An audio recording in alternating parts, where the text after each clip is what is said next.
ហេតុការណ៍ដ៏រន្ធត់មួយបានកើតឡើងទាំងកណ្ដាលថ្ងៃត្រង់ក្រោយមានរថយន្តដឹកសិស្សសាលាមួយគ្រឿងបានជួបឧបទ្ទវហេតុបាត់បង់ម្ចាស់ការធ្លាក់ផ្លូវក្រឡាប់ផ្ងាជើងធ្វើឲ្យក្រុមសិស្សានុសិស្សនិងលោកគ្រូអ្នកគ្រូជិត60នាក់ជួបការភ័យខ្លាចយ៉ាងខ្លាំងប៉ុន្តែភ័ព្វសំណាងល្អមិនមានគ្រោះថ្នាក់ដល់ជីវិតនោះឡើយយោងតាមការចុះផ្សាយរបស់សារព័ត៌មានដ៏ល្បីថៃខៅសតបានឲ្យដឹងថាគ្រោះថ្នាក់ចរាចរណ៍ដ៏រន្ធត់នេះបានកើតឡើងនៅវេលាម៉ោង 12 ថ្ងៃត្រង់ថ្ងៃសុក្រទី 17 ខែកក្កដាឆ្នាំ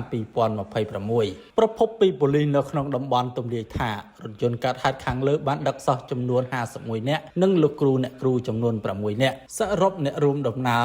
57 នាក់ធ្វើដំណើរមកពីសាលារៀនមួយនៅក្នុងស្រុកខៅកាន់ខេត្តស៊ីកេតដោយធ្វើដំណើរតាមផ្លូវជាតិលេខ